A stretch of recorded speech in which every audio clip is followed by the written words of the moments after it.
안녕하세요. 현재 대구에 살고 있는 30대 초반의 여자입니다. 그런 것들은 개망신을 당해봐야 한다며 얼른 사연을 보내라는 제 친구들의 말에 이렇게 사연을 보내게 되었어요. 저는 결혼한 지 1년 만에 이혼했습니다. 왜냐고요? 신우이만 감싸고 도는 남편 놈과 얼굴에 철면을 넘어서 애초에 깡통으로 태어난 건 아닐까 싶은 뻔뻔한 신우이 때문에 말이에요. 신우이는 제가 이혼하기 3개월 전에 이혼했습니다. 당시 제 남편이라는 인간은 제게 한마디 상의 없이 자기 여동생과 조카를 마음대로 집에 데리고 들어왔고요. 그 사건이 참고 참았던 저의 화를 건드려 결국 이혼을 하게 되었습니다. 물론 하나 더 있었어요. 그놈이 저희 친정에서 해준 집을 자기 것인 양 말하며 그 집을 팔려고 했거든요. 자기 여동생 주겠다고 말입니다. 그런 인간이랑 살다가는 죽을 때까지 신우이 뒷바라지만 하다 죽을 것 같아 이혼을 택했어요. 서론만 들어도 엄청나게 무시무시하죠? 본 이야기는 더 속 터집니다. 그럼 지금 바로 이야기를 들려드릴게요.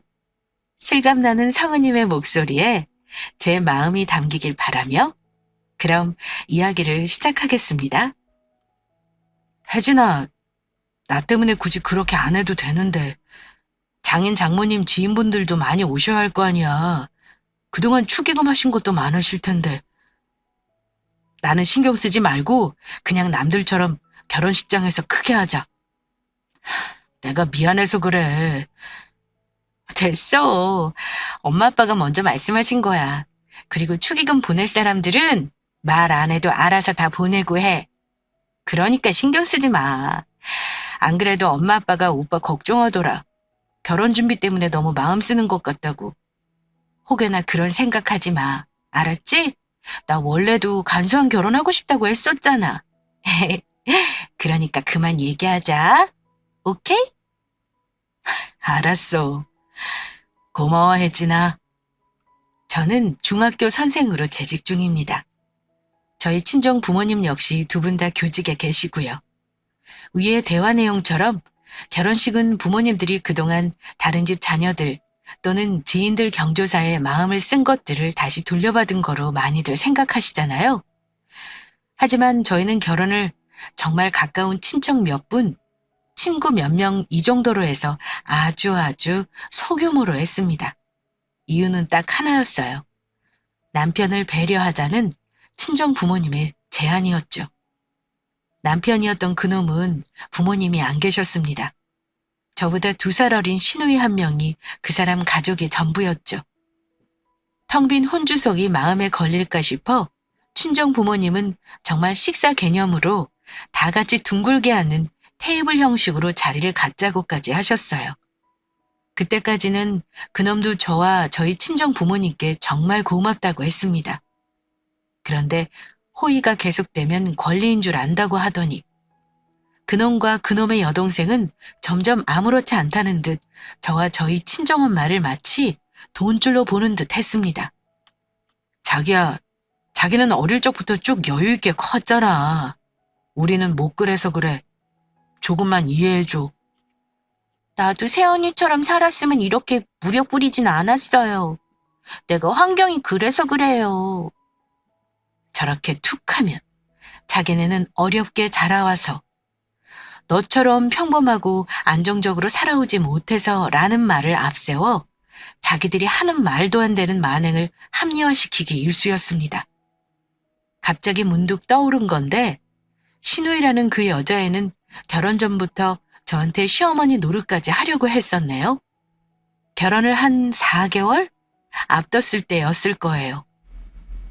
집을 이미 친정에서 해주신 상태라 제 혼수만 준비하면 됐었죠. 결혼이 다가오면 다가올수록 정신이 없었습니다. 그런 와중에 신우가 저를 불러냈죠. 언니는 어느 정도 해줄 수 있어요? 자리에 앉자마자 안부를 묻기도 전에 신우라는 싹수가 제게 한 말이었어요. 언니는 어느 정도까지 해줄 수 있어요? 저는 뭐 새로 나온 인사말인 줄 알았습니다. 다짜고짜 자기한테 어느 정도까지 해줄 수 있냐고 묻더군요. 네. 결혼하면서 시댁 식구들한테 하는 선물? 그런 거로 말입니다. 제 주변 지인들이나 친구들한테 물어봐도 보통 가방 하나씩은 기본 옵션으로 받고 결혼식 때 입을 옷까지는 맞춰준다고 하던데. 나는 우리 지은이랑 시안이 아빠까지 있으니까 언니는 3인분 준비해야 하는 거 알죠? 아무래도 언니 혼자서 3명 것까지 챙기기는 부담스러울 것 같아서 제가 나름 중저가를 추려서 이렇게 목록 정리해왔거든요. 한번 봐봐요, 언니. 신우이가 목록을 정리했다며 내민 건 정말 가관이었습니다. 자기네 식구 상하이에 크기까지 쫙 적어서 내밀었어요. 정장 맞추는 가게도 나름 합리적인 가격대로 알아봤다며 주소와 연락처, 계좌번호까지 적어놨었죠. 가방은 언니가 선물해주는 거로 받고 싶어서 일부러 안 찍었어요. 우리 새언니 감각을 좀 보고 싶어서 그랬다고 해야 하나? 저 언니 믿어요? 언니 들고 다니는 거나 옷 입는 거 보면 웬만큼 감각 있는 사람 같길래. 명색이 하나밖에 없는 결혼식인데 유일한 가족인 제가 거짓골로 가면 우리 오빠 체면이 좀 그렇잖아요. 이거 오빠한테도 보여준 거예요? 와, 저 일하면서 서류 정리하는 그것보다 훨 체계적으로 하셨네요? 나중에 복직하시게 돼도 걱정 없겠어요, 아가씨? 저 혼자서 가방에 옷까지는 좀 버거울 것 같은데. 안 그래도 제가 뭐 선물해야 하나 고민하기는 했었어요. 이렇게 목록을 주니까 오히려 편하긴 한데 중저가가 아니라 다 명품관에 가야 만날 수 있는 것들이네요? 여기 슈트 가게 저도 알아요. 요즘 우리 또래에서 유명하잖아요. 엄청 비싸던데. 그래도 결혼이니까 오빠랑 같이 나눠서 해드릴게요. 중저가는 무슨. 새 식구한테 옷 맞추는 거며 자기 딸내미 신발까지? 아니 무슨 아기 신발을 버버리에서 삽니까? 내 자식한테 신기는 것도 아닌데 그렇게 하고 싶지도 않았고요. 먼저 신우가 하는 태도에 마음에 안 들었기에 시장 좌판에서 파는 거여도 사주기 싫었습니다. 그러면서 제가 자기 오빠랑 같이 나눠서 선물해주겠다고 하니 뭐라는 줄 아세요? 에이, 언니, 그건 아니죠. 언니가 우리 집에 시집 오는 건데, 시집 오는 사람이 준비하는 거지, 그거를 왜 우리 오빠랑 같이 돈을 내서 해요? 그럴 거면 제가 그냥 싼 거 골랐죠. 에이, 언니는 친정 부모님도 계시잖아요. 사돈 어른들한테 좀 도와달라고 하면 되지. 우리 오빠랑 같이 나눠서 사주는 건 좀 아니죠. 내가 뭐 오빠한테 선물 받고 싶다고 한 건가? 언니한테 받고 싶다고 한 거지? 안 그래요? 아주 한마디를 안 지는 거 있죠? 막말로 신우인의 형편이 어렵거나 그런 것도 아니었습니다. 신우의 남편, 그러니까 서방님 역시 공무원으로 안정적인 수입을 벌어오고 있었어요. 자녀가 많은 것도 아니었고 한 명이었고요. 그런데 매번 돈이 어딜 그렇게 새는지. 연애 때 남편과 데이트를 하고 있을 때도 몇 번 돈 빌려달라 전화한 적도 있었습니다. 제가 그걸 깜빡한 거죠. 거지 근성인지 뭔지 끝까지 자기는 명품 가방을 받아야 한다. 정장은 좋은 거 입어야 하지 않냐. 이 정도는 싸게 책정한 거라며 저랑 거래하려 하길래 웃으며 할 말 다 했습니다. 에이, 아가씨. 제가 결혼하는 거지 저희 부모님이 결혼하시는 건 아니잖아요? 그리고 이 정도 솔직히 해드릴 수 있죠. 그런데 이렇게까지 고가를 주고받는 게 큰 의미가 있을까 싶어요. 그럼 아가씨는 저한테 뭐 해주실 수 있는 건데요? 얼마까지 해주려고 이렇게. 저 냉장고랑 세탁기 사주세요. 그것 봐요. 너무 부담스럽죠? 저도 마찬가지예요. 아가씨가 준비해주신 목록보다는 조금 더 제가 할 수 있는 선에서 제일 멋있고 예쁜 거로 해드릴게요. 저 이제 또 들어가 봐야 해서요. 혹시 더 할 이야기 있으면 전화 주세요. 언니. 웃는 얼굴에 침 못 뱉는다고. 아니 어쩌면 결혼 전이라 신우라는 년이 저한테 그래도 나름 예의를 차린 것인지도 모르겠네요. 어쨌든 제가 저렇게 대화를 차단하고 나서니 아무 말도 못하더군요. 제가 화를 잘 안 낼 뿐이고 목소리를 잘 안 내서 그렇지 한번 마음먹으면 할 말 다 하는 스타일입니다. 신우가 저를 물로 봤다가 되려 물먹은 셈이었죠. 그렇게 신우이의 전략을 요유히 떨쳐내고 저는 무사히 결혼했습니다. 결혼만 하면 모든 게 다 끝이겠구나 했는데 본 경기는 그때부터 시작되었네요. 아니, 아가씨가 이사 오면 이사 온다고 나한테 말이라도 좀 해줘야지. 응? 그걸 왜 굳이? 지은이네 이사 오는 걸 굳이? 여동생이 오빠 있는 동네로 이사 오는 게 뭐 어때서 그래? 저한테는 한마디 말도 없이 시누이가 대뜸 저희 신혼집이 있는 동네로 이사 왔습니다. 솔직히 여러분 같으시면 당황하지 않으시겠어요? 막말로 아이가 좋은 것도 아니고 결혼 전부터 나한테 얼마나 해줄 수 있냐 이런 거 따지는 시누이였는데 제가 달갑겠냐고요. 어떻게 굴지 뻔히 예상되는데 정말 지금도 그냥 생각하면 울화가 침입니다. 남편 놈은 되려 저를 이상한 사람으로 몰아갔어요. 자기야, 너무 그러니까 나 좀 서운하다. 내 동생이 무슨 피해를 주는 것도 아니고 결혼 전에는 오히려 나 배려해주더니 갑자기 또 왜 이래? 자기가 말했던 것처럼 나한테 가족이라고는 여동생 하나야. 나한테 가족이 어떤 의미인지 당신은 진짜 몰라. 나는 당신 가족이 아니야? 내가 말했었잖아. 결혼 전에. 아가씨가 나 불러다 놓고 자기한테 얼마나 쓸 수 있냐고 목록까지 뽑아온 거. 그것뿐이야? 결혼식장에서도 우리 엄마 아빠한테 당신 몫으로 유산 많이 달라고. 아이고 진짜. 그거는 그냥 농담한 거지. 아무튼 우리 둘 문제 아닌 거로 싸우지 말자. 가족이 가까이 살면 좋지. 솔직히 남 다 필요 없어. 가족이 최고인 거 당신도 알잖아. 걔가 표현이 서툴러서 그렇지 세연이 생겼다고 얼마나 좋아하는데. 혹시 뭐 문제 생기면 그땐 내가 바로 나서서 해결할게. 알았지? 나는 진짜 몰라. 혹시나 해서 미리 말해두는데 현관 비밀번호 공유하지 마. 이것 봐봐. 내가 이럴 줄 알았어. 공유할 생각이었네. 가족이라고 하려고? 나도 당신 가족이야. 막말로 집에 강아지 한 마리를 새로 들여도 새로 익숙해지는데 시간이 걸리는데 자꾸 나한테 가족 거리면서 프레임 씌우려고 하지 마. 나중에 내가 아가씨랑 가까워지면 그때 내가 어련히 알아서 잘 지낼까. 아무튼 난 분명히 말했어. 알았어. 망할 놈이 자기 멋대로 현관 비밀번호까지 공유할 생각이었던 겁니다. 신신당부하고도 걱정이 되었네요. 틈만 나면 자기는 가족이 둘뿐이라 어쩌고 저쩌고. 그래요. 가족이 오누이 둘뿐인 거 그거 안타깝죠. 저도 진심으로 안타깝게 생각했습니다. 둘이서 의지하면서 성인이 될 때까지 살았겠구나. 그러면서 말이죠. 그런데 결혼을 했으면 자기 가정에도 충실해야 하는 거 아닌가요? 결혼한 부인이랑 신랑은 뒷전이고 자기 형제만 챙길 거면 그건 결혼을 하지 말고 둘이 살았어야죠. 그렇게 신신당부했건만 결국 시누이는 틈이 나면 우리 집에 드나들기 시작했습니다. 내가 못 산다 못 살아. 아니 오빠 언니는 무슨 결벽증 있는 거 아니야? 어머머, 나 이렇게 각 맞춰놓은 집은 또 처음 본다. 오빠 조금 피곤하지? 에이, 솔직히 말해봐. 조금 피곤할 거 아니야.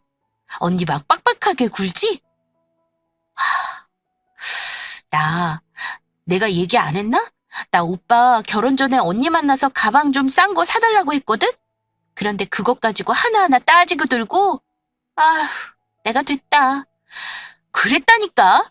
그러니까 오빠도 경제권을 신혼초에 싹 잡아와. 알았지? 알았어. 야, 너는 내가 그렇게 바보로 보이냐? 아유, 그래도 너랑 이렇게 가까이 지내니까 좋다. 야, 아이고, 우리 시안이 외삼촌 보니까 좋아? 으쌰. 시안이 비행기 태워줘야지. 저희 경제권은 저희가 알아서 할게요. 틈만 나면 집에 들어와서는 온갖 살림을 다 뒤지고, 남편 놈도 제가 말한 게 양심이 찔리긴 했는지 꼭 자기가 저보다 먼저 들어와서 신우와 있었어요. 비밀번호를 공유했다는 심증은 있었으나 물증은 없었기에 저는 호시탐탐 걸리기만 해보라며 그것들을 노리고 있었습니다. 어머, 언니, 지금 들어와요? 아, 오늘 애들 학교 축제 있었다고 그랬나? 아, 내가 안주인보다 먼저 들어와 있었네. 언니 저녁 아직 안 먹었죠? 우리도 저녁 아직인데. 맛있는 것 좀 사줘요.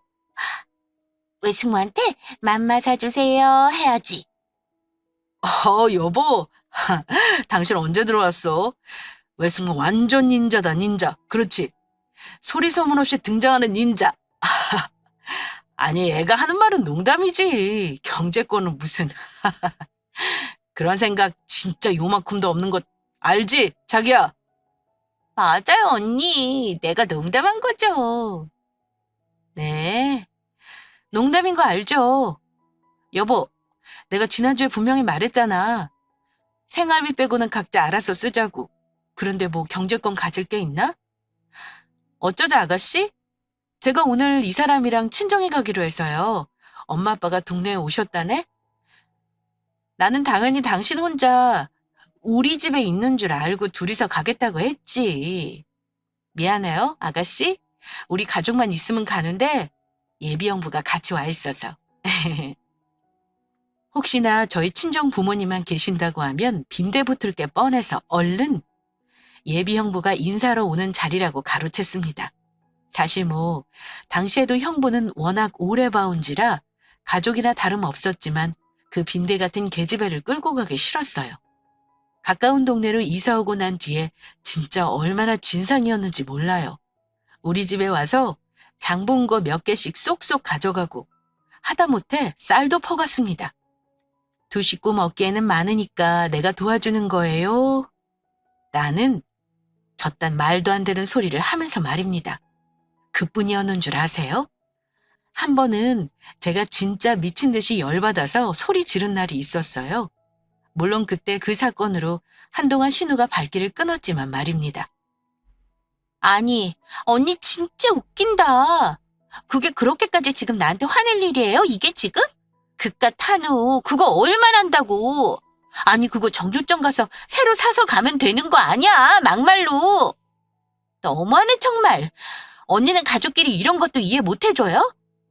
너무하네 정말. 아우 됐어. 내가 우리 시부모님한테 드신 거 다 뱉어내라고 할게요. 그거 그대로 담아서 들고 갈게. 그럼 됐죠? 그걸 지금 말이라고 하는 거예요? 사과를 먼저 해도 모자랄 판에 그렇게 지금 큰 소리 칠 자격이나 있어요? 사건의 발단은 이랬습니다. 저희 친정 부모님을 드리려고 제가 제일 좋은 한우를 사서 예쁘게 포장을 했어요. 퇴근하고 가져다 드려야겠다. 그 생각으로 집 냉장고에 고이고이 넣어놨죠. 그리고 퇴근하고서 집에 와 냉장고 문을 열어보니 감쪽같이 한우, 그 한우만 사라진 것입니다. 회사에 있는 남편한테 전화해도 모른대요. 집에 식구는 둘뿐인데 대체 그 한우가 발이 달린 것도 아니고 어딜 갔나 혼자 별별 생각을 다 하고 있었습니다. 그런데 그때 두 식구 먹기에는 남으니까 내가 도와주는 거예요. 빈대 중에 왕빈대. 늘 저런 식으로 말을 하면서 우리 집 살림살이를 빼돌리던 신우가 떠올랐고 저는 집 거실에 놓여있는 홈 CCTV가 떠올랐어요. 곧장 확인을 해보았습니다. 역시나 제 예상이 맞았던 거예요. 신우가 아무도 없는 우리 집을 자기 집처럼 들어와 자연스레 부엌으로 향했고 자연스레 한우 상자를 들고 요요히 나간 것이었습니다. 여러분, 어떻게 하시겠어요? 저는 순간적으로 오만 생각을 다 했어요. 진짜 인연을 경찰에 신고해버릴까? 쫓아가서 머리털을 다 뽑아놔야 하나? 그래요. 한우 그거 다시 사면 되죠. 그런데 저한텐 좀 남달랐습니다. 저희 친정아버지가 위암 수술을 마치시고 회복 후 처음으로 가족이 함께 먹기 위해 제가 산 거였어요. 그 안에는 언니와 제가 선수 적은 편지도 들어있었죠. 그런데 그걸 신우가 홀랑 들고 나른 것이었습니다. 영상 봤지? 당신 동생이 우리 집에서 지금 엄마 아빠 드릴 한우 훔쳐나갔어. 당장 나한테 갖고 오던가 아니면 당신 각오해? 저는 곧장 그 영상을 남편 놈에게 보냈고 난리를 쳤어요. 당연히 난리 쳐야죠. 안 그래요? 제가 영상까지 보내니 남편 놈도 그때는 쩔쩔매더군요. 그리고 얼마 안 있다 신우가 제게 전화를 걸어온 것이었습니다. 어머, 언니. 내가 언니한테 가지고 온다고 연락을 해야 했는데 너무 정신이 없어서 깜빡했어요. 미안. 아니, 오늘이 우리 시아버지 생신인데 우리 그이랑 내가 정신이 없어서 아무것도 준비 못한 거예요. 그래서 혹시나 해서 언니 집에 갔더니 뭐가 있길래. 아, 미안. 내가 이건 진짜 미안해요. 언니, 안에 용돈 봉투까지 어떻게 딱 넣어놨어요? 우리 언니 진짜 감각이. 편지를 보니까 우리랑 상관없는 내용이길래 그건 빼두고 하느랑 용돈만 드렸어요. 언니, 진짜 고마워요. 내가 언니 덕분에 위기를 넘겼네. 지금 나랑 장난해요? 진짜 정신이 어떻게 된 거 아니야? 왜 남의 집에 함부로 들어와요? 어? 왜 함부로 들어와서 내가 우리 부모님 갖다 드리려고 한 거 그거를 홀랑 가져가냐고. 편지 봤을 거 아니야? 그게 어떤 것인지 알면서 지금 나한테 웃으면서 전화한 거예요? 진짜 제정신이 아니네. 정말. 생각이 있는 사람이야, 없는 사람이야? 정신이 없으면 자기들이 알아서 해결할 일이지. 그걸 왜 우리 집에서 가져가냐고. 아니, 언니 진짜 웃긴다. 그게 그렇게까지 지금 나한테 화낼 일이에요? 이게 지금? 아, 그깟 한우 그거 얼마 한다고. 아니, 그거 정육점 가서 새로 사서 가면 되는 거 아니야, 막말로. 너무하네, 정말. 언니네 가족끼리 이런 것도 이해 못 해줘요? 너무하네, 정말. 아우, 됐어. 내가 우리 시부모님한테 드신 거 다 뱉어내라고 할게요. 그거 그대로 담아서 들고 갈게. 그럼 됐죠? 누가 정신이 나간 것 같나요? 제가 정신이 나간 거로 보이세요? 아니면 신우라는 년이 정신 나간 거로 보이세요? 저 정말 저 기집애랑 통화하는데 열 뻗쳐서 미쳐버리는 줄 알았습니다. 저건 정말 말이 안 되는 핑계 아닌가요? 정신이 없어서 자기 시부모를 선물 못 챙겼으면 당장이라도 얼른 뽑아서 챙겨두던가. 그냥 자기 돈 쓰기 아까웠던 거예요. 당시에는 제가 신혼이라고 주변에서 선물도 많이 보내주고 해서 거의 몇 개월은 늘 선물이 와 있었거든요. 그걸 노린 거죠. 그래, 한번 들고 와 봐요.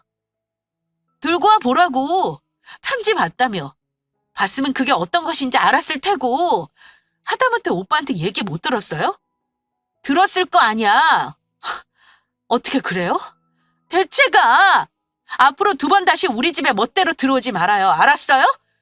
한두 번도 아니고 내가 몇 번을 이해했어. 그런데 주인 없는 집에 불쑥 들어오고 비밀번호 바뀔 때마다 오빠가 알려준 거죠? 나 또 바꿀 건데 한 번만 더 멋대로 들어와 봐. 나 그럼 오빠랑 그날부로 이혼할 테니까. 알았어? 아이고, 누가 무서워할 줄 알고? 야, 신우한테 이렇게 막말하는 거면 네 수준도 알만하다. 너 우리 오빠도 이렇게 쥐잡듯이 잡냐? 어? 야, 너 어디서 신우한테 함부로 짓거려? 너 지금 나랑 우리 오빠가 부모 없다고 무시하는 거야? 어? 내가 너니? 나 그런 거로 사람 무시 안 해. 나 너 무시하는 거 아니야. 너! 네 행동이며 생각이 하도 거지 같고 근본 없길래 너 무시하는 거라고. 막말? 야, 신우이 대접받고 싶으면 신우이 대접받을 만한 짓을 해. 알겠어? 뭐 순화해서 적은 거긴 하다만 아주 온갖 욕이 오가며 난리였습니다. 그날 저녁에 남편이랑 대판했죠. 뭐 물론 저 혼자 일방적으로 화를 냈다고 해야겠네요. 그때 아주 못을 박았습니다. 한 번만 더 우리 집에 그 여자 들어와 있기만 해봐. 나 너랑 바로 이혼할 거야. 알아? 가족이라는 말 꺼내지도 마. 네가 가족이지 걔 내 가족 아니야. 아까 내가 녹음한 거 들었지? 나 가족이라고 생각 안 해. 당신 그렇게 여동생이 안쓰럽고 안타까우면 나랑 이혼하고 동생네 집에 들어가서 살던가. 아닌 거면 당신도 행동 똑바로 해. 나 당신 옷 빨아주고 밥 챙겨주려고 결혼한 거 아니야. 알았어? 당신도 행동 똑바로 해. 알았어. 그만 좀 해. 진짜 알았다고. 정말이야. 두 번은 없어. 나 분명히 얘기했어. 그렇게 결혼하고 반년이 될 때쯤 큰 사건이 지났고 그 뒤에는 오히려 잠잠했어요. 아니, 잠잠한 줄 알았는데 그건 뭐 순전히 제 착각이었습니다. 글쎄 신우가 이혼을 한 거예요.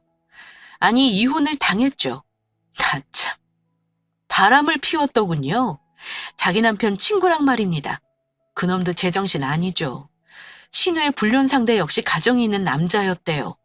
뭐 그 사람은 아내가 밖에서 일하고 자기가 집안일을 하는데 혼자만 하는 육아 얘기하다가 가까워졌다나요?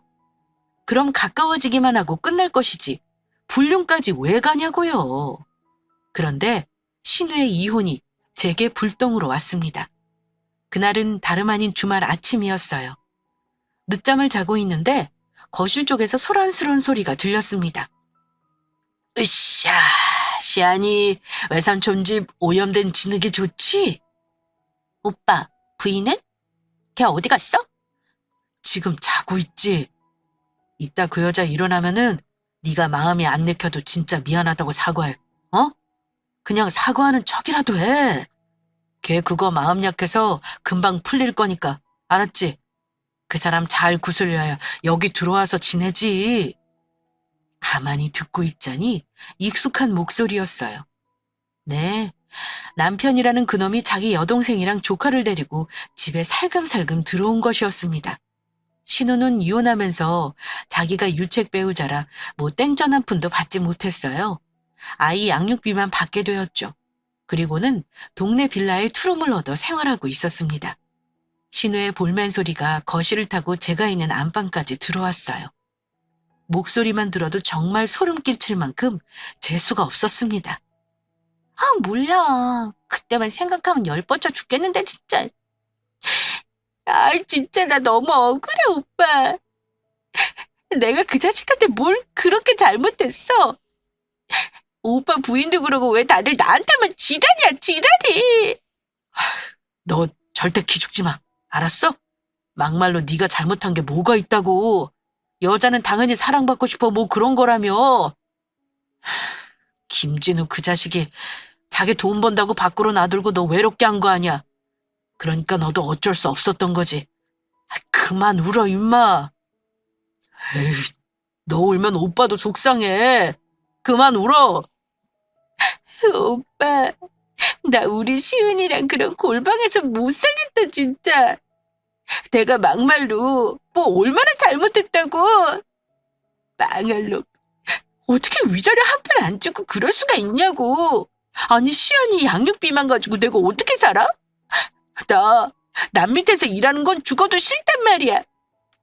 기다려봐. 내가 이 집 팔아서 너 사업자금 만들어줄 테니까 너는 쓸데없는 생각 꿈에도 하지 말고. 알았어? 시은이만 생각해. 시은이만. 참, 두 오누이가 아주 가관이더군요. 남편이라는 놈은 저희 친정 부모님이 해주신 신혼집을 마치 자기 거인 양 생각하고 있다는 걸 그때 제가 알았습니다. 자기 여동생한테 아주 당당하게 얘기하던데요. 너 사업자금은 내가 이 집 팔아서 대줄 테니까 걱정하지 말라고 말입니다. 오빠 사는 건 어떻게 살려고. 오빠 부인이 가만히 있겠어? 그때도 나한테 그거 한우 쪼가리 갖고 얼마나 지랄을 했는데. 진짜. 나는 오빠가 너무 걱정돼. 오빠 혹시라도 오빠 부인이 지랄하면 잘 때 뺨이라도 한 대 쳐버려. 진짜 그거 말 한마디를 안 지더라. 너는 아무리 그래도 그렇지 새언니한테 그거가 뭐야. 아이, 걱정하지 마. 나도 다 생각이 있어. 네 올케 언니 친정 좀 사는 거 알지? 지난번에 밥 먹으면서 들었는데 장인이 이번에 작은 빌라 하나 살 건가 봐. 그이가 그거 내가 어떻게 잘 꼬드겨서 한 층이라도 네 명이로 하면 안 되냐고 할 거야. 너 오빠 말 잘하는 거 알지? 너는 그냥 가만히 세연이 비위나 맞출 생각만 해. 오빠가 다 알아서 할 테니까. 뭘 다 알아서 하겠다는 건지. 아주 완벽히 자기 혼자 북치고 난리치고 말 그대로 난리 구판을 벌이고 있더군요. 저희 형부보다는 자기가 더 이 집에서 사위로 들어온 게 오래됐지 않냐. 그 점을 앞세워서 빌라 자기가 받을 거다. 뭐 이딴 소리를 해댔습니다. 너무 역겨웠죠. 안방 문 뒤로 저는 가만히 서서 그 대화 내용을 녹음했어요. 왜냐고요? 그 자식이 하는 말을 듣고 있자니 이렇게 살면 안 되겠다 싶었거든요. 그놈과 이혼을 하는 게 답이라는 생각이 들었습니다. 어느 정도 녹음을 마치고 저는 거실로 저벅저벅 나갔어요. 한 손에는 그놈 집가방을 꾸려들고 말입니다. 여보! 벌써 일어난 거야? 가방은 뭐야? 저기 시연이랑 사는 곳이 집이 영 그런가 봐. 그래서 이 조그만 애가 무슨 죄가 있겠어? 안 그래? 야, 너 빨리 사과해. 뭐 하고 있어? 오빠가 얼른 비 맞추라고 했잖아. 뭐 하라 그래요? 그러지 말아요. 나한테 비 맞출 필요 없고 마음에 없는 사과할 필요도 없어요. 하지 말아요. 멍청한 것인지 아니면 저를 진짜 호구로 보는 건지 오누이 둘이서 사람 앞에 세워두고 말 같지도 않은 짓을 하려 하길래 그러지 말라고 했습니다. 그리고는 그 망할 놈 진가방을 그 자식 발로 향해 3개 던졌어요. 발등을 찍힌 것인지 콩콩 뛰면서 난리를 피우더군요. 아야! 아우! 아우! 아파! 아우! 왜 그렇게 갑자기! 아우! 당신한테 말하려고 데리고 오는 게 맞아. 아는데 상황이 그렇잖아. 당신이 처지 바꿔 생각해봐. 처형이 이혼하고서 조카랑 빌라 골방에서 있는데 속이 편하겠어? 어우, 내 말이 맞잖아.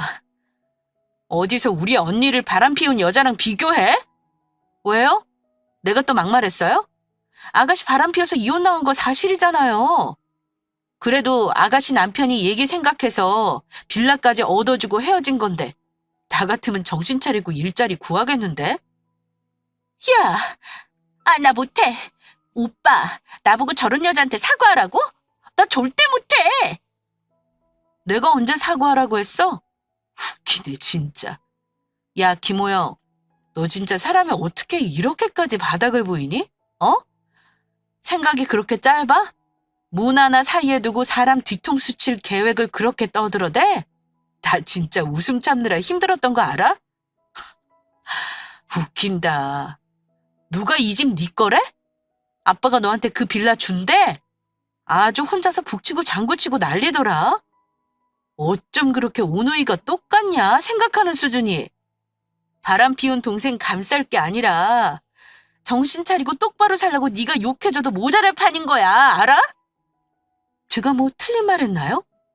아무리 가족이고 뭐고 해도 잘못된 건 바로 잡아줘야죠. 그게 옳은 일이라고 저는 생각해요. 저는 그것들한테 하나하나 조곤조곤 얘기했습니다. 그리고 제가 문 뒤에서 녹음한 대화 내용도 그대로 들려주었죠. 남편이라는 놈은 부들부들 떨더니 제 핸드폰을 빼앗아 집어던졌어요. 제가 가만히 있나요? 그놈이 제 핸드폰 집어던지길래 저는 그놈 핸드폰 들어서 변기통에 던져버렸습니다. 야, 너 진짜 미친 거 아니야? 너 제정신이야? 작은 집에서 힘들게 사는 내 동생이 불쌍하지도 않냐? 와, 내가 그래 설마 했는데 네 인간성이 이렇게 바닥일 거라고는 내가 진짜 요만큼도 생각을 못했다. 그래서 내가 얘기했잖아, 오빠. 내가 오빠 결혼 전날에도 얘기했었지. 전년 저거 보통 아니라고. 오빠 잡아먹고도 남을 년이라고. 내가 결혼 다시 한번 생각하라고 했었잖아. 그러니까 왜 내 말을 안 듣냐고. 오빠, 여자는 여자가 제일 잘 알아. 어머머, 저것보다 저거. 야, 너 아주 완벽히 사람 치겠다. 치겠어? 내가 미쳤냐? 니들 같은 것들 치고 똥값 물게? 그래, 여자는 여자가 제일 잘 알지. 내가 진작에 알아봤어. 너 인간성 바닥에 개념 상실한 년이라는 거. 야, 김호영, 너는 나를 대체 어디까지 호구로 본 거니? 어? 왜 네가 핸드폰 집어던지면 내가 뭐 너한테 사과라도 할 줄 알았어? 웃기지도 마. 나 진짜 어이가 없어서 죽겠네. 네가 내 핸드폰 먼저 집어던졌지? 저거 CCTV에 다 담겼으니까 너 나중 가서 네가 먼저 피해를 받네 어쩌네 딴소리 하지 마. 와, 그래. 너 진짜 잘났다. 어? 원래 선생하는 여자들은 다 너처럼 그렇게 남편한테 또박또박 말대꾸 하나 본데? 어? 야, 어디서 남편한테 뭐... 네가 지금 나랑 이혼하고 싶어서 환장을 했나 본데. 그래, 이혼해. 내가 너랑 이혼한다고 뭐 쫄 줄 아냐? 이혼해. 나도 너같이 내 동생한테 막말하는 인간 같이 숨 쉬는 것도 소름 끼쳐. 알아? 이혼하면 이 집 나랑 반반씩 하는 거 알기나 해? 누가 손해일 것 같은데? 내가? 야, 착각하지 마. 여기 대한민국이야. 이혼하면 손해보는 거 그거 남자 아니야. 여자야. 너 어디 가서 이혼했다고 해봐라. 사람들이 뭐 너 동정이나 위쪽으로 할 것 같아? 그래, 뭐 그런 척할 수도 있지. 그런데 다 네 뒤에서 너 손가락질해. 여자가 얼마나 들쓰면 이혼을 다 하느냐. 이혼해. 너야 뭐 좋지. 나도 공짜로 생긴 아파트 값으로 잘 먹고 잘 살아보자. 어? 그 놈은 몰랐던 겁니다. 이 집이 제 명의도 아니고 그놈 명의도 아니고 저희 친언니 명의였다는 사실을 말이죠. 딱히 의도한 건 아니었다만 어떻게 또 이렇게 일이 되려니까 되는 거 있죠? 아무것도 모르고 자기들만 좋은 일인 이혼이라고 설치는 오누이를 보자니 헛웃음이 나왔습니다.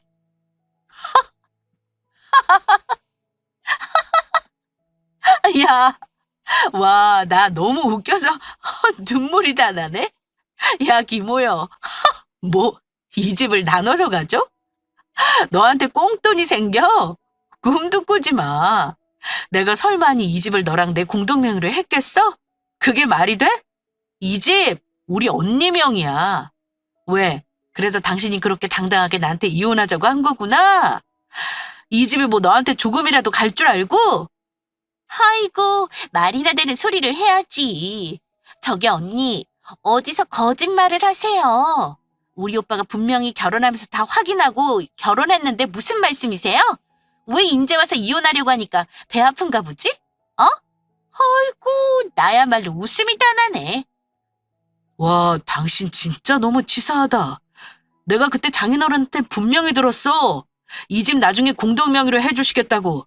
결혼식 마치고 나면 서류 정리할 테니까 둘이서 잘 살기만 하라고. 너 진짜 이런 거짓말하는 거 추한 거 알지? 야, 이건 아니지. 똑똑히 기억하네. 우리 아빠가 잘 살기만 하면 준다고 했어. 그런데 우리 결혼한 지 이제 1년이야. 1년 가지고 우리 아빠가 너를 믿었을까? 그래? 처음에 우리 부모님 당신 사정 듣고 안타깝다고 마음 쓰인다고 하셨었어. 그런데 당신은 어떻게 했어? 회사에서 빌빌거리고 있는 거 우리 아빠 큰아빠 통해서 좀 괜찮은 데로 이직시켜줬더니 거기서 술 먹고 깽판 쳐서 난리 났었지? 너 잘릴 뻔한 거 수습한 것도 우리 아빠랑 큰아빠였어. 이래도 네가 지금 나랑 이혼하는 게 너한테 이득이라고 생각해? 네, 저는 뭐 이 이혼에 있어서 아쉬울 게 하나도 없었어요. 100% 전적으로 아쉬운 건 그놈이었죠. 결혼 전에 다니던 회사에서 하도 빌빌거리고 적응도 못하는 것 같아서 저희 친정아빠가 큰아버지랑 같이 인맥을 써서 보다 나은 회사에까지 취직시켜 줬었어요. 그런데 그렇게 간 회사를 잘 다니지는 못할 망정 그놈이 회식 때 사고를 친 것이었습니다. 당시에 자기는 상황이 그렇게 몰렸다고는 하는데 술에 잔뜩 취해서는 다른 부서 여직원한테 실수를 했다나요? 그래서 그거 무마시키느라고 저희 큰아빠가 정말 진땀을 흘리셨습니다. 친정아빠는 큰아빠한테 죄송해서 더 애쓰셨고요. 결혼하고 나서 그놈의 동생과 그놈의 저희 친정에 하나부터 10까지 손을 안 뻗친 게 없었습니다. 고작 1년밖에 안 되는 시간의 말이에요. 제 말 듣고 그놈은 그제야 계산이 좀 돌아가는지 말을 바꾸기 시작했습니다. 일단 우리 셋 다 너무 흥분한 것 같으니까 일단은 좀 진정하고 이따가 다시 얘기하던가 하자. 당신도 좀 마음 추스르고 있어. 결혼이 애들 장난도 아니고 이건 아니지. 일단 지은이랑 얘네 집 좀 데려다주고 올 테니까 알았지?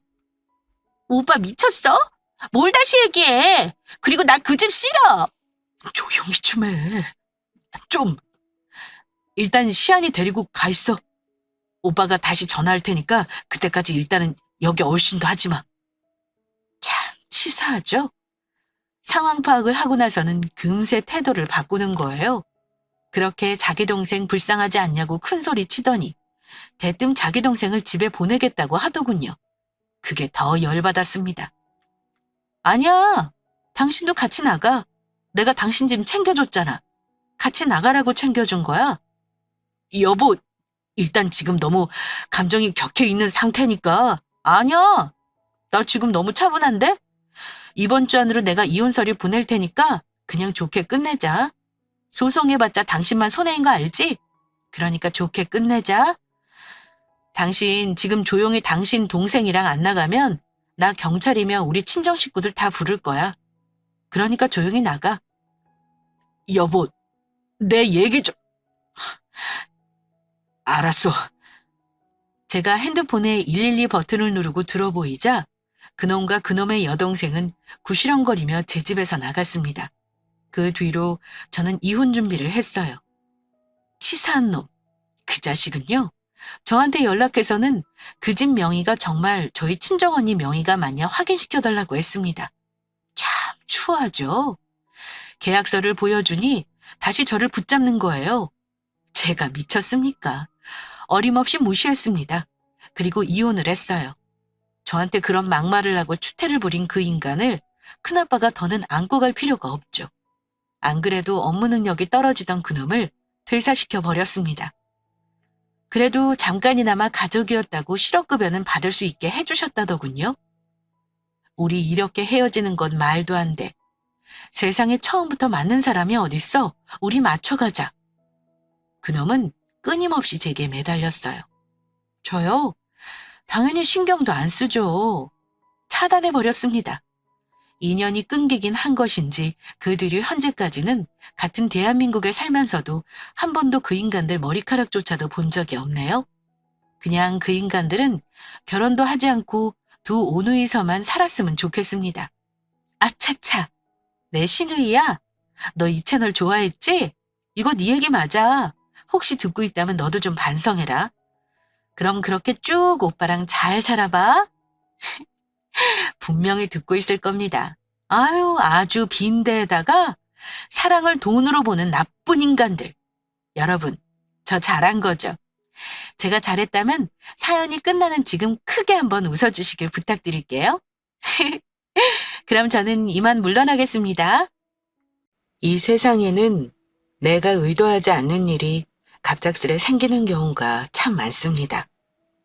좋은 일이라면 당연히 기쁘겠지만 갑자기 가족이 죽거나 집안이 풍비박살 나버린다면 그 충격은 참 말로 다하기 어렵겠죠. 갑작스런 사고로 부모님을 잃고 나쁜 사람들을 참으로 많이 만나며 살아왔지만 착하디 착한 남편을 만나 지금은 세상 누구도 부럽지 않게 살고 있습니다. 부모 없고 가난하다며 15년간 저를 무시하던 동서에게 시원하게 복수한 이야기. 지금부터 시작하겠습니다. 여러분은 혹시 부모님이나 아는 분이 식당을 운영하고 계신가요? 식당 장사란 것이 얼핏 보면 맘만 있으면 성공할 수 있다 생각하지만 실상은 그렇지만은 않더라고요. 맛도 중요하지만 사람들이 자주 오고 가는 위치에 있어야 하고 음식 종류에 따라 특정 계절은 손님이 거의 없기도 합니다. 게다가 건물주가 아닌 이상 매달 내는 월세와 인건비, 전기세와 물값까지 내고도 남는 게 있어야 장사를 유지할 수 있더라고요. 저희 부모님은 젊은 시절부터 떡볶이 장사부터 시작해 호떡, 김밥, 핫도그 등을 포장마차에서 만들어 파시는 일을 하셨습니다.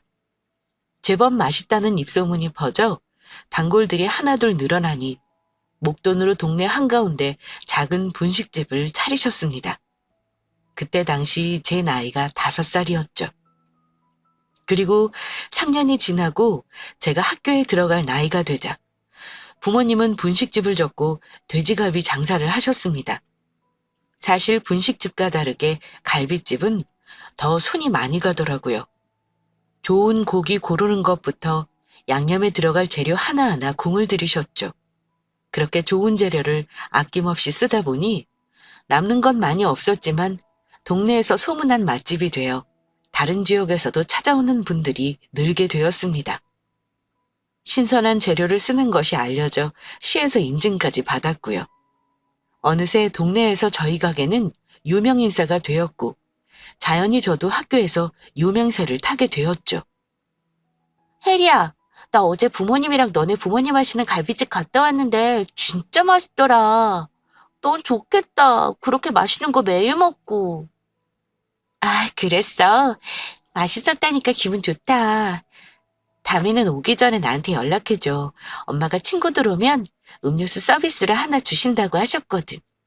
정말? 고마워, 혜리야. 근데 뭐 하나 물어봐도 돼? 뭔데? 그게 부모님 가게가 이렇게 잘 되면 보통 집보다는 여유 있잖아. 근데 혜리 너는 다른 부잣집 애들처럼 펑펑 안 쓰는 것 같아서. 야, 그렇게 우리 집 부자 아니야. 그리고 내가 버는 것도 아니고 부모님이 버시는 건데 뭐. 우리 집도 나 어렸을 때는 형편이 안 좋아서 단칸방에서 세 식구가 살았었대. 우리 엄마 동네에서 소문난 짠순이거든. 그래서 그런지 나도 진짜 필요한 거 아니면 사달라는 말을 안 하게 되더라고. 그렇구나. 설마 너 학원도 안 다니고 혼자 공부하는 이유가 그것 때문이야? 아니, 뭐, 꼭 돈 때문만은 아니지만 학원 왔다 갔다 하는 시간도 아깝고 모르는 건 선생님한테 여쭤보면 되니까 그렇지 뭐. 와, 진짜 너 엄청 철들었다. 역시 우리 반 반장답네. 얘가 부끄럽게 왜 이래. 이따가 수업 끝나면 떡볶이나 먹으러 가자. 내가 살게. 부모님이 새벽같이 일어나 얼마나 힘들게 돈을 버시는지 알고 있었기 때문일까요? 당시 저는 학원 한번 보내달라는 소리를 안 하고 혼자 문제집을 사다가 공부를 했었습니다.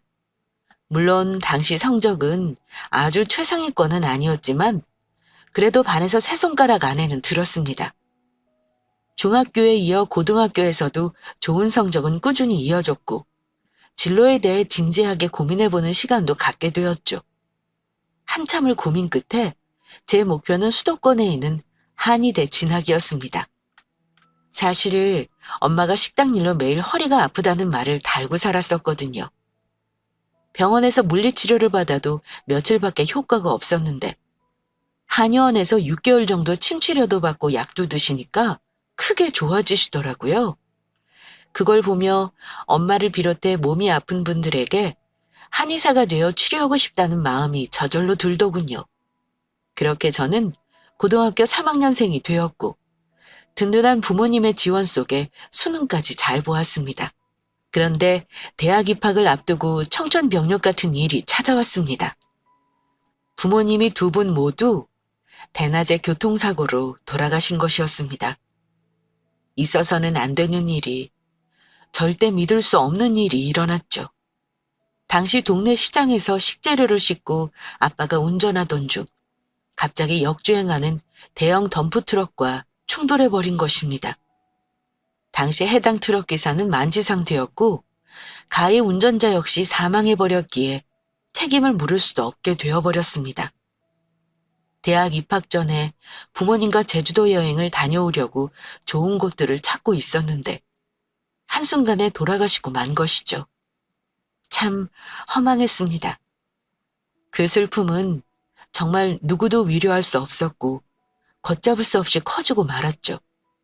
그런데 참 사람 일이 엎친 데 덮친다더니 장례식장에 찾아온 큰아버지가 제 위로는커녕 엉뚱한 말씀을 하시더라고요. 큰아버지는 본인 사업이 잘 안 되어 저희 아빠가 돈을 빌려주기로 했었다며 제 앞으로 된 유산을 좀 빌려달라고 하시더군요. 제 옆에 누구든 부모님 중 한 분만 계셨어도 안 된다고 강하게 얘기하셨을 텐데 제 옆을 지켜주는 분이 한 분도 안 계시니 저도 거절하기도 쉽지 않더라고요. 제가 머뭇거리니 장례식장에서 큰아버지 목소리는 점점 커지고 말투도 공격적으로 변했습니다.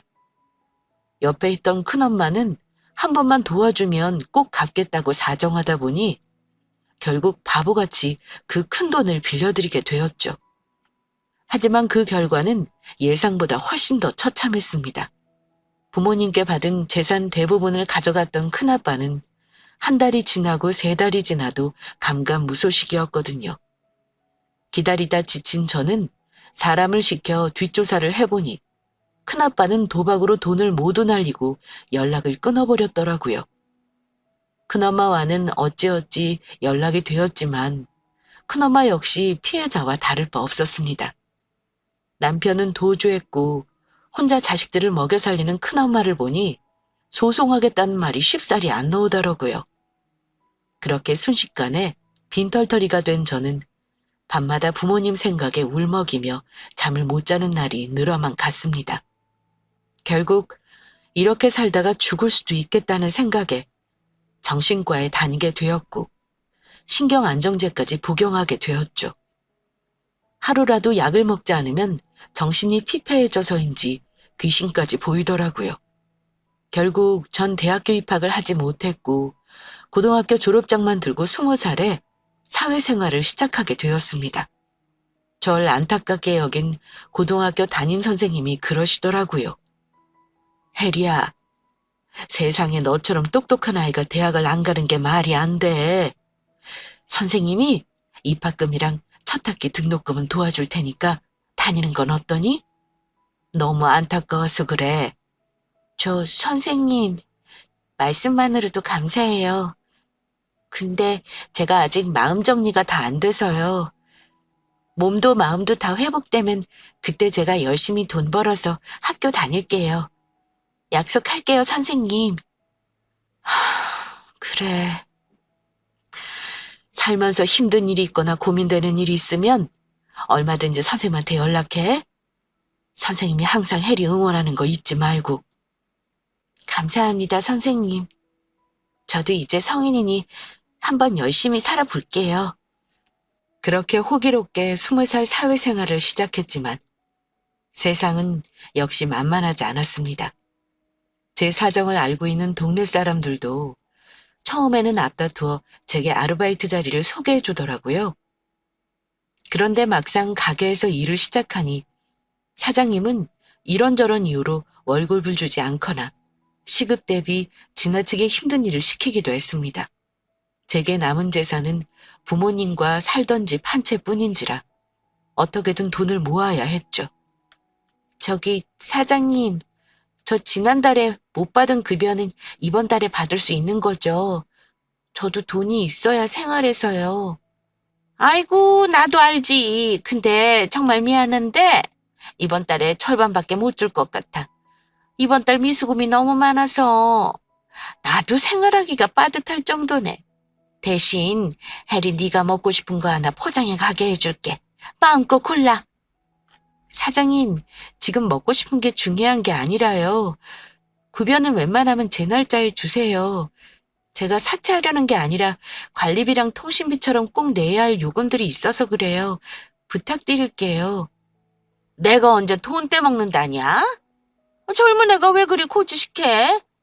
아, 그렇게 싫으면 그만 다니던가. 그럼 지금 그만 다니면 지금까지 이런 거 바로 돈으로 다 받을 수 있어요? 내가 아까 한 말 안 들었어? 미수금이 많아서 어렵다니까. 알겠습니다. 다음 달에는 그럼 꼭 모두 주셔야 돼요? 큰 돈도 아니고 200만 원이 되지 않는 돈을 받는 것이 일이 힘들 줄은 정말 꿈에도 몰랐습니다. 이 세상이 혼자 남은 나에게 그리 호락호락하지 않구나. 다시 공부를 해서 대학에 가야 하나 어째야 하나 고민하던 중 우연히 길에서 예전 담임 선생님을 만났습니다. 참 신기했죠. 오랜만에 만난 선생님은 여전히 제게 따뜻하게 대해주시더라고요. 선생님과 맥주 한 잔 마시면서 이런저런 얘기를 하는데 선생님이 문득 그러시더군요. 혜리야, 너 혹시 상진이 기억나니? 상진이요? 걔가 누구였더라? 고등학교 1학년 때 혹시 기억 안 나니? 너 좋아하는 남자애들 많았는데 옆 학교에서 이상진이라는 애가 너 꽃 준다고 몰래 교실까지 왔잖아. 네가 싫다고 하니까 잽싸게 도망갔었는데 이제 기억나지? 아, 기억난다. 맞아요. 걔가 생진이었죠? 근데 걔가 왜요? 아직 연락하세요, 선생님? 나도 연락했던 건 아니고 얼마 전에 퇴근하는데 나한테 인사를 하더라고. 그러면서 혹시 너랑 계속 연락하냐고 묻고 연락처 알고 싶다 그러더라? 그랬군요. 상진이는 대학생이겠네요? 뭐, 전 내세울 것도 없는데 연락처 알려주지 마세요, 선생님. 그게 뭐 그리 중요해? 그리고 상진이도 대학 못 갔어. 집안 사정이 좀 있어서 한 학기 다니다가 자퇴했다더라. 아, 그래요? 걔도 참 안 됐네요. 음, 자세한 건 나도 모르고. 전화 한번 해볼까? 어차피 상진이도 이 동네 사니까 오랜만에 옛날 학교 다닐 때 생각나겠네. 그렇게 선생님의 연락으로 그날 저녁 상진이가 나오게 되었고 고등학교 때 이후 처음으로 그 친구 얼굴을 보았습니다. 학교 다닐 때는 직구중 남학생 정도로만 생각했는데 지금 보니 제법 듬직해 보이는 청년이 되었더라고요. 오랜만에 옛날 이야기를 하며 즐거운 시간을 보내다 보니 잠깐이나마 힘들었던 마음이 사라지는 것 같더라고요. 이후에도 전 일하는 도중에도 상진이 생각이 났고 상진이에게 전화가 오면 저도 모르게 마음이 들떴습니다. 상진이도 비슷한 마음이었던지 몇 번 만난 후 저희는 누가 먼저랄 것도 없이 사귀는 사이가 되었죠. 제가 식당 아르바이트에서 몇 달간 못 받은 돈이 있다고 하니 상진이가 나서서 직접 통화까지 해주더라고요. 임금 체불이 지속되면 법을 위반하는 거라면서 조목조목 얘기하니까 그날 저녁 제 통장에 못 받았던 급여가 모두 입금됐더군요. 처음으로 다른 사람한테 이런 도움을 받으니 고맙기도 하고 미안하기도 하더라고요. 그렇게 소소한 행복을 누리기 시작한 지 1년쯤 되었을까요? 벚꽃이 흩날리던 밤 청계천을 함께 걷던 상진이가 갑자기 분위기를 잡고 제게 이러더군요. 저와 같이 살고 싶다고요. 혜리야, 우리 말이야. 복잡하게 결혼식이니 장례식이니 하지 말고 그냥 둘이 한 집에서 사는 거 어때? 동거하는 거 말하는 거야?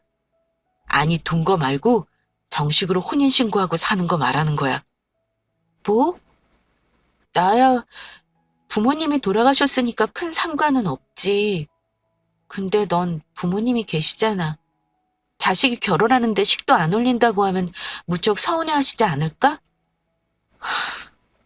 뭐 그렇게 생각하실 수도 있겠지만 요즘은 체면보다는 실속 있게 사는 게 똑똑한 거라잖아. 같이 살다가 형편 좀 좋아지면 그때 결혼식도 올리고 신혼여행도 가면 되지. 해리 너만 괜찮다면 부모님은 내가 설득할게. 상진이 역시 시골에 부모님이 계셨지만 아버지가 보험이 없으신데 몸이 좋지 않으셔서 병원비가 어마어마하게 들었다고 하더군요. 병원비에 돈을 다 쓰다 보니 결국 상진이는 대학 진학을 포기하고 저처럼 일찍 사회생활을 하고 있었습니다. 그렇게 저희는 같이 살기로 약속한 후 상진이 부모님께 인사를 드리러 갔습니다. 형편이 넉넉하지는 않았지만 어머니 인상이 참 좋으시더라고요. 제가 부모님이 안 계시다고 하니까 두 손을 꼭 잡아주시면서 혼자서 고생이 많았다며 펑펑 눈물을 흘리시더군요. 그 모습에 저도 모르게 마음이 열리더라고요. 그렇게 인사를 드린 후 저희는 다음날 구청에 혼인신고를 했고 정식으로 부부가 됐습니다. 제 주변에서는 아무리 연애할 때 잘해주던 남자도 결혼하면 달라진다는데 다행히도 제 남편은 한결같은 사람이었습니다. 물론 같은 집에 살다 보니 부딪히는 부분들도 있었지만 남편이 워낙 배려심이 몸이 배어있는 터라 큰 소리 한번 내지 않고 지낼 수 있었습니다. 하지만 그런 저희에게도 고민이 있었어요. 바로 경제적인 문제였죠. 둘 사이는 좋았지만 경제적인 부분은 생각보다 크게 와닿더라고요. 당시 둘 다 아르바이트를 했지만 수입을 합쳐봤자 직장인 2명 수입에 비하면 턱없이 적은 편이었으니까요. 고민하던 남편은 제게 대출을 받아 작은 식당을 차려보는 게 어떠냐고 제안했습니다. 둘 다 가방끈이 짧고 아직 젊으니 몇 년 고생해서 가게가 자리 잡으면 조금 숨통이 트이지 않을까 싶었죠. 그렇게 아무것도 모르는 저희 부부는 1억 원을 대출받아 프랜차이즈 분식점을 차리게 되었습니다. 나머지 들어가는 자잘한 비용들은 그동안 모았던 돈으로 메꿨죠. 그렇게 시작한 분식집 장사가 잘 됐다면 참 좋았겠지만 현실은 참으로 냉정했습니다. 저희 분식집에서 3걸음 떨어진 곳에 또 분식집이 하나 들어서더라고요. 당시 길쭉한 누들 떡볶이가 한창 젊은 사람들 사이에서 인기였는데 컨셉도 똑같고 가게 인테리어도 비슷한 가게들이 우후죽순 생겨났던 거죠. 결국 경쟁 가게들이 너무 많이 생겨 차별성이 떨어지자 손님들은 조금이라도 싼 곳을 찾아갔고 가격 경쟁이 심해지다 보니 남는 것이 없더라고요. 아무것도 모르고 대출까지 받아 차린 가게였는데 결국 1년 만에 저희 분식집은 문을 닫게 되었습니다. 그렇게 2번 더 식당 창업에 도전했지만 무참히 망하고 말았죠. 쌓여만 가는 빚에 쪼들리는 생활에 숨이 꽉꽉 막히는 생활이 이어졌고 집안 분위기도 우울해져 갔습니다. 그러던 어느 날 남편이 술을 마시며 제게 그러더군요. 혜리야, 못난 남편 만나서 네가 고생이 많다. 떵떵거리며 살지는 못해도 쪼들리게는 살고 싶지 않아서 내 딴에는 열심히 했는데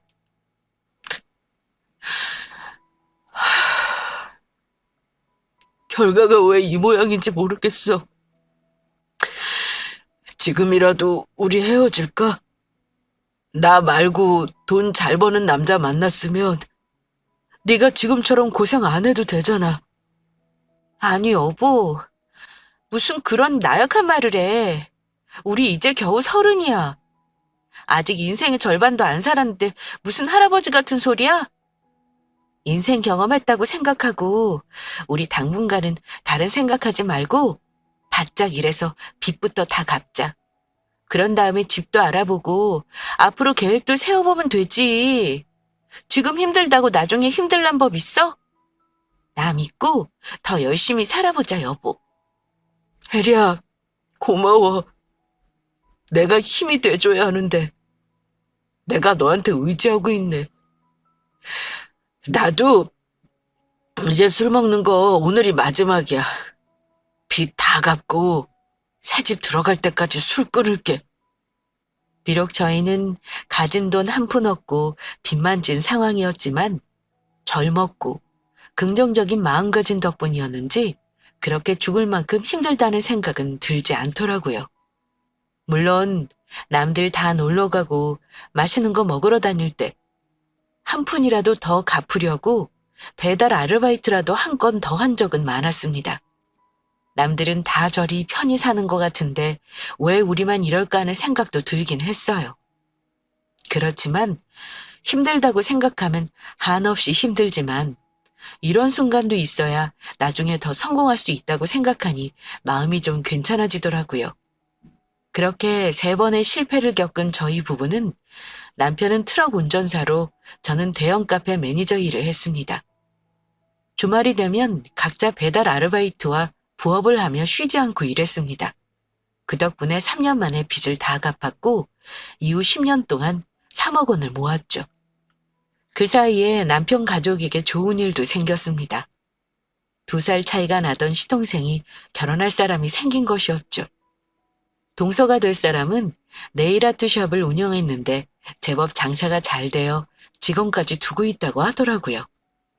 저희가 빚을 모두 갚고 홀가분한 마음으로 시댁에 온 날 마침 시동생과 예비동서도 인사를 드리러 왔더라고요. 제가 먼저 인사했죠. 아, 석호 씨 여자친구분이죠? 저는 상진이 와이프예요. 앞으로 결혼하면 잘 지내봐요? 네. 제가 호칭 부르는 게 좀 어색해서요. 언니라고 불러도 될까요? 그럼요. 요즘은 호칭 쓰는 것보단 언니 동생 하는 게 더 편하죠. 편하게 불러요. 그럴게요, 언니. 언제 저희 가게 한번 오세요. 내일 공짜로 해드릴게요. 정말요? 한 번도 안 해봤는데. 나중에 시간 나면 한번 갈게요. 맛있는 거 들고. 아니, 내일 정말 한 번도 안 받아보셨어요? 왜요? 어, 그냥 꾸미는데 관심이 없기도 하고 좀 빠듯하게 살았었어요. 아, 돈이 없어서 그러신 거예요? 아, 꼭 그렇다기보다는 먼저 우선순위가 있었던 거죠, 뭐. 남들 놀러 다니고 할 때 남편이랑 부업도 하고 알바도 하고 그랬거든요. 아, 그러셨구나. 형편이 어려우면 그럴 수 있죠. 전 운 좋게 부모님이 좀 많이 도와주셔서 그런 걸 잘 몰라요. 저희 신혼집도 많이 도와주셔서 지금 서울에 아파트 살거든요. 언니네는 지금 어디 사세요? 아파트는 아닐 거고. 우린 지금 빌라 살고 있어요. 부모님 도움받아서 편하게 시작한다니까 부럽네요. 요즘 워낙 집값도 비싸고 혼자 힘으로 사는 게 쉽지 않잖아요. 언니한테는 안 된 얘기지만 흙수저가 일어선다는 게 솔직히 불가능한 얘기기는 해요. 그나마 자식 안 낳고 사는 게 죄짓지 않는 일이죠. 그래요. 뭐 생각이 각자 다르니까. 이제 어머니한테 인사드리러 가요. 사실 예비동서가 처음 언니라고 부르고 싶다고 할 때는 내심 반가웠습니다. 하지만 대화를 하면 할수록 지나치게 자기 하고 싶은 말을 다 하는 느낌이더라고요. 앞뒤 다른 것보다 솔직한 게 낫다고는 생각했지만 저희가 없이 산다고 좀 무시하는 것 같다는 생각이 들었죠. 그냥 제 자격지심인가 싶어서 처음엔 넘어갔는데 만나면 만날수록 마음이 상하는 것 같아 연락하기가 꺼려지더라고요. 이후 어머니 칠순이 다가오자 동서는 제게 전화해서 자기 하고 싶은 말을 아주 막 해대더라고요. 언니, 이번에 어머니 칠순 때 어떻게 하실 거예요? 전 명품 가방 좋은 거 하나 사드리려고요. 아, 이번 달 칠순이시지? 그럼 각자 선물 따로 드릴까? 점심 식사 비용은 우리가 내고. 다 같이 밥 먹고 어디 경치 좋은 곳에서 커피라도 마시고 오자. 밥값 내는 거야 뭐 당연한 거고요. 그럼 언니는 선물 뭐 드릴 거예요? 글쎄, 아직 생각 안 해봤는데 내가 형편 되는 한도 내에서 알아서 준비해서 드릴게. 신경 안 써도 돼. 언니네는 형편 넉넉하지도 않은 건 아는데 그래도 신경 써야 하는 일에는 신경 좀 쓰세요. 꼴랑 스카프나 신발 이런 거 선물하랍시고 들이시지 말고요. 아니, 알아서 드리겠다고 내가 말하지 않았어? 신경 안 쓴다고 말한 적 없고 스카프나 신발 드리겠다고 한 적 없어. 그리고 그것들이 선물이 안 될 이유도 없고. 친구 사이에야 뭘 주든 상관없지만 그래도 시어른이잖아요. 평소에 언니가 어머니께 드리는 것들 보면 좀 헛갈 때가 있어서 그래요. 저번에도 싸구려 휴지랑 세제 잔뜩 가져와서 주셨잖아요. 아니, 어머님네도 생필품 쓰시니까 필요하실 것 같아서 드린 거지. 싸구려는 아니야. 생각해서 갖다 드린 건데 무슨 말을 그렇게 해, 동서? 동서 갖다 준 것도 아니고. 휴지 잘못 쓰면 피부에 트러블 나고 세제도 우리 몸에 안 좋은 성분 있는 거 엄청 많아요. 매일 싼 거만 눈에 불을 켜고 찾으시는데 몸에 안 좋은 건 어머니 드리지 마시라고 하는 소리예요. 저처럼 좋은 걸 사서 드리던가 싸구려 물건 잔뜩 드릴 바에 집안일을 도와드리는 게 낫죠. 그래, 잘 알았어. 그렇게 동서가 어머니를 생각하는 줄 몰랐네. 집안일을 도와드리든 물건을 사드리든 알아서 할게. 네. 기분 나쁘게만 받아들이시지 마시고 한번 곰곰이 생각해 보시면 제 맘 이해하실 거예요. 언니, 이만 끊을게요. 그렇게 동서는 잘 사는 친정 덕분인지 올 때마다 명품 가방에 시계에 좋은 것만 하고 오더라고요. 어머니께도 칠순 때 가방이니 옷이니 가장 좋은 것들만 해드렸죠. 그러면서 항상 저에게 정신 잘 차리고 살아야 거지 안 된다는 헛소리를 하는데 참 기가 막히고 짜증이 나더라고요. 그전에는 안 그랬는데 괜한 자격지심도 들었고요. 그렇게 10년의 시간이 지나자 저희 부부에게도 한 줄기 빛이 보였습니다. 드디어 내 직장만에 성공하게 된 거죠. 빚 청산 후 10년 동안 힘들게 돈을 모으고 또 모아 작은 아파트를 마련했습니다. 모은 돈 3억과 대출을 1억 받아서 서울은 아니지만 경기도 외곽의 소형 아파트를 입주했는데요. 지금이야 경기도 아파트값 많이 올랐지만 제가 살았을 때만 하더라도 4억 정도면 그래도 소형 평수는 들어갈 수 있었거든요. 계약하고 아파트가 완공된 날 정문에 들어서자 저희 남편은 눈시울이 붉어지며 제 손을 꼭 잡아주었습니다. 저도 웬만하면 울지 않는 사람인데 남편의 모습을 보니 마음이 찡해지더라고요. 그동안 고생하며 잘 살아왔다며 다독거려주며 새 아파트를 보니 참 이루 말할 수 없는 뿌듯함이 밀려왔습니다. 물론 1억이라는 대출이 있지만 고정금리로 장기간 갚는 것으로 받았기 때문에 예전보다는 훨씬 여유가 있었죠. 이사 날이 되자 전 입주 청소를 부르는 대신 직접 걸레와 청소기를 들고 구석구석 깨끗하게 닦았습니다. 큰 돈은 아니지만 몇십만 원 돈 주는 것이 아깝기도 하고 내 집인데 당연히 내가 닦아야지 하는 마음이 들었거든요. 그리고 가장 먼저 시부모님을 초대했습니다. 솔직히 동선에는 초대하고 싶지 않았지만 그래도 남편 쪽 식구이니 어쩔 수 없이 함께 불렀죠. 아, 여기 왜 이렇게 언덕이 높아요? 땀이 한 바가지예요. 운동 다닐 필요가 없네, 이 집은. 아, 길이 좀 가파르지? 온다고 고생했어. 앉아서 물 좀 마셔, 동서. 돈 아끼는 것도 좋지만 이렇게 산꼭대기에 있는 아파트가 나중에 잘 안 팔려요, 언니. 아무래도 집 잘못 산 것 같은데? 저랑 같이 부동산 가지 그랬어요? 직장거리랑 이것저것 따지고 보니까 여기 오게 됐어. 그래도 아파트가 새로 지어서 그런지 깨끗하고 병원이랑 마트도 근처에 있어서 좋더라. 요즘 신축 아파트는 대부분 다 그래요, 언니. 어우, 또 왜 이렇게 집이 좁아? 이거 30평 안 되죠? 어? 24평이야. 그래도 좀 넓게 빠진 거야. 동서네가 넓은 데서 살아서 좀 좁아 보이나 보다. 저야 뭐 30평 아래로는 살아본 적이 없어서요. 이렇게 작은 집도 10년이나 모아서 사신 거예요? 형님, 정말 이런 말 하면 좀 그렇지만 거지 중에서도 상거주처럼 살았나 봐요. 진짜 지독하시네요. 아니, 무슨 거지처럼 살아. 동서는 가만 보면 말을 좀 생각 없이 하는 경우가 있더라. 기분 나쁘셨으면 죄송해요. 두 분이서 사시는 거에 상관없지만 혹시라도 애는 절대로 낳지 마세요. 요즘 애들은 유치원만 들어가도 자기 집 몇 평인지 다 말하고 다닌대요. 자녀 계획은 우리가 알아서 세울게.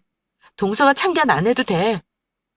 들뜬 마음으로 집들이 초대를 했더니 거지처럼 살았냐는 말을 들으니 동서만 아니었으면 한 대 치고 싶더라고요.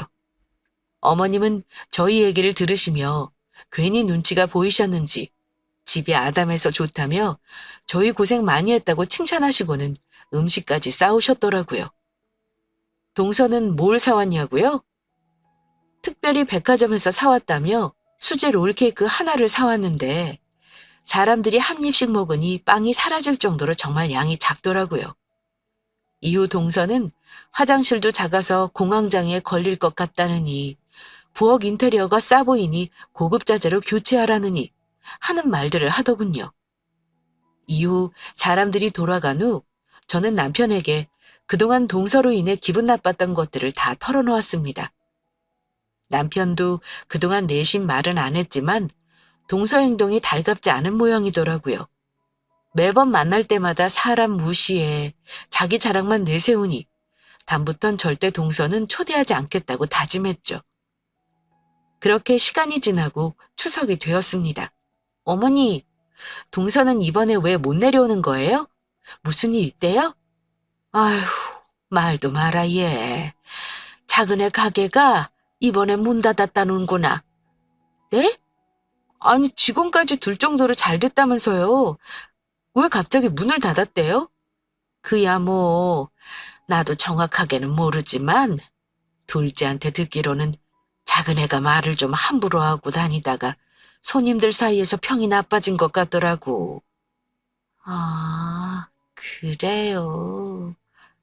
장사하다 보면 이런 사람도 있고 저런 사람도 있는 건데 손님들에게 다른 손님 흉을 보다가 그게 알려져서 곤란해진 것 같더라. 그리고 손님 중에 아이들 친구 엄마들도 있었는데 그 사람들하고도 뭐 사이가 틀어져서 영 소문이 안 좋아졌나 봐. 정말요? 동서가 많이 속상하긴 하겠네요. 그럼 속상해서 이번 추석에는 안 오는 거래요? 뭐 겉으로는 몸이 안 좋다 하는데 그건 핑계고 속이 상하니까 안 오는 거 아니겠냐? 나야 뭐 그러려니 한다만 걔도 정말 정신 좀 차려야지. 애들도 있는데 남 뒷담화하는 거 그만하고 좀 잘 살았으면 좋겠다. 어머니 얘기를 들으니 겉으로는 안타까워했지만 속은 왠지 시원하더라고요. 그렇게 제게 할 말 못할 말 구분 못하고 떠들더니 그 입 때문에 가게 문까지 닫게 되었으니까요. 이후 추석이 되자 전 시부모님과 남편과 함께 음식을 준비해서 차례를 지냈고 오랜만에 마음 편하게 맛있는 것도 먹고 푹 쉬다가 왔습니다. 동서가 들어오기 전에는 항상 시댁이 마음이 편했는데 동서가 오고 나서는 저도 마음이 불편해서 빨리 자리를 뜨고 싶었거든요. 추석이 지나고 한 달쯤 지났을까 동서에게 전화가 왔습니다. 언니, 잘 지내세요? 추석에 고생 많으셨어요. 아, 동서, 소식 들었어. 가게 정리했다면서? 네, 뭐 그렇게 됐어요. 말하자면 긴데 제가 이상한 사람들을 만나서 운이 나빴죠 뭐. 그렇구나. 살다 보면 이런 일도 있는 거고 저런 일도 있는 거니까. 힘내. 언제 한번 커피나 한 잔 마시자. 커피보다도 형님, 저 부탁드릴 게 있어서 전화한 거예요. 부탁? 어떤 건데? 내가 가능한 거면 들어줄게. 사실 저희 남편이 요즘 제정신이 아니에요. 제가 가게 문 닫는다고 하니까 부업 자리라도 알아보겠다고 하더니 갑자기 온라인 경마에 빠지더라고요. 있는 돈 갖고 있는 거라면서 게임 대신 하는 거라고 하더니 저희 집까지 담보로 잡혔어요. 뭐? 아니, 지금 동서까지 일을 그만둔 마당에 더 열심히 하셔도 모자란 판에 무슨 도박을 해? 동서 진짜 힘들겠다. 그러니까요. 저 웬만하면 절대 이런 말 안 하는데 자존심 다 굽히고 전화 드리는 거예요. 이번 달에 생활비랑 애 학원비랑 나갈 게 200 정도 있는데 좀 빌려주실 수 있을까 하고요. 아, 나도 수중에 돈이 많은 건 아니라 200까지는 어렵고 내가 남편하고 얘기해서 조만간 돈 보낼게. 일단 진정하고 내가 5만 원 보낼 테니까 애들하고 밥이라도 사 먹어. 감사해요. 제가 일자리 구하면 바로 갚을게요. 진짜 감사해요. 평소 얄미운 동서였지만 남편이 도박에 빠져 집까지 넘어갔다니 저도 모르게 좀 짠한 마음이 들더라고요. 저희도 넉넉한 형편은 아니었지만 남편과 상의해서 빌려주자고 말할 요량이었죠. 그런데 며칠 후 남편이 제게 한 말을 듣고 전 충격을 받았습니다. 시동생이 아니라 동서가 도박에 빠졌다는 겁니다. 혜리야, 나 오늘 석호 만나고 왔는데 재수 씨 도박에 빠져서 걔네 이혼 준비 중이래. 혹시 재수 씨한테 뭐 돈 빌려준 거 없지? 뭐? 아니, 나 어제 동서한테 전화 왔는데 자기 남편이 도박에 빠졌다고 울고불고 난리더라고. 학원비랑 생활비가 필요하다고 해서 자기랑 상의하려 했지? 그럼 동서가 나한테 거짓말한 거야? 아무래도 자기가 속은 것 같은데 석호가 어디 도박하래야? 한 푼이라도 더 벌려고 아득바득 사는데. 그야 그렇지. 어우, 내가 깜빡 속아 넘어갈 뻔했네. 진짜 어이없는 여자다. 애들 보기 부끄럽지도 않은가? 그걸 알면 도박을 하겠어? 자기 행실이 못나서 가게까지 말아먹고 짜증나니까 막 사는 것 같아. 석호는 하루라도 빨리 이혼하고 싶어 하더라고. 애들도 당연히 석호가 키울 거고. 그렇구나. 알았어, 여보. 동서의 실체를 듣게 된 저는 또 한 번 전화가 오면 정말 가만 안 두겠다고 벼르고 있었죠. 아니나 다를까 다음날 동서에게 전화가 오더군요. 얼마까지 빌려줄 수 있냐고 말이죠. 전 한 방 먹이기 위해 동서에게 저희 집으로 직접 오라고 했습니다. 동서는 돈을 구할 수 있다는 말에 당장 저희 집으로 달려오더라고요. 마침 저희 남편도 집에 있었죠. 저 왔어요, 언니. 얼마까지 주실 수 있는데요? 동서 거지야?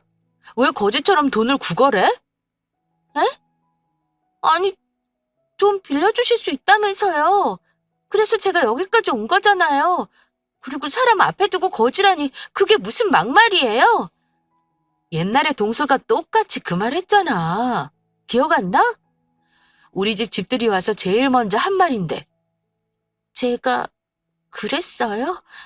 아, 제가 그때 생각이 짧았나 봐요. 죄송해요. 일을 어쩌나? 난 거지에다가 거짓말 밥 먹듯이 하는 사람한테는 100원도 빌려줄 수 없는데. 거짓말요? 제가 무슨 거짓말을 해요? 다 들었어. 도박하는 사람이 도련님이 아니라 동서라며? 어디서 뻔뻔하게 손윗 사람한테 거짓말을 해? 애들까지 팔아가면서? 거짓말 아니에요. 그 인간이 거짓말하고 있는 거죠. 전 진짜 억울하네요. 이미 다 끝났어. 이혼 준비 중인 것도 알고 있고 동서가 그렇게 자랑하는 친정에서 도움받으면 되잖아. 딸이 도박한다고 하니까 못 도와주시는 건가? 도박 아니라니까요. 진짜 집 없는 사람들하고 얘기하는 거 아니라더니 딱 지금 그렇네요. 동서, 친정 부모님이 나한테 좀 전에 전화 온 건 알아? 동서 도박 중독됐으니 절대 도와주지 말라고 신신당부하셨어.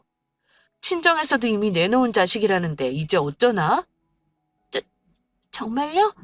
부모님이 전화하셨다고요? 그래. 일 더 커지기 전에 조용히 이혼하고 그래도 가끔 애들 얼굴 보면서 살고 싶으면 정신 차리고 새 인생 살아. 이렇게 살면 이혼하고 애들 얼굴 영영 못 볼 수도 있어. 알아? 말도 안 돼요. 제가 얼마나 열심히 살았는데 요즘 제가 사는 게 지옥이라고요. 그러니까 지옥에서 벗어나려면 도박부터 끊어야 된다고. 동서 더 이상 철부지 애 아니야. 진짜 인생 막장까지 안 가려면 내 말대로 조용히 이혼하고 새롭게 살아. 그렇게 동서는 힘없이 저희 집에서 나갔습니다. 이후 동서는 시동생과 이혼하고 가게 종업원으로 취직을 했지만 역시 사람 관계에서 문제가 생겨 잘렸더군요. 가는 곳마다 한 달을 버티지 못하더니 결국 동서는 서비스직이 아닌 오직 몸으로만 일하는 곳을 찾아다녔습니다. 그나마 식당에서 설거지를 하는 일이 가장 트러블이 없어 계속 다닌다고 하더라고요. 물론 동선의 아이들은 저희 시동생이 야무지게 잘 키우고 있고요. 이후 저희 부부는 7전8개의 정신으로 다시 식당을 차렸습니다. 3번이나 망했는데 또 무슨 장사냐고 하실 수 있겠지만 이번에는 달랐습니다. 시장 조사부터 사람들이 어떤 음식을 좋아하는지, 가격은 얼마나 정해야 하는지 등을 꼼꼼하게 살펴봤죠. 이후 위치는 좋지 않지만 월세가 상대적으로 저렴한 곳에 덮밥집을 차렸고 대학생이나 사회초년생들을 타깃으로 노렸죠. 고생 끝에 낙이 온다더니 식당은 자리를 잡아 동네 맛집으로 소문이 났고 더 이상 저희는 부업을 하지 않아도 될 정도의 수입을 얻게 됐습니다. 무엇보다도 저희를 챙겨주신 시부모님에게는 수시로 찾아가고 있고요.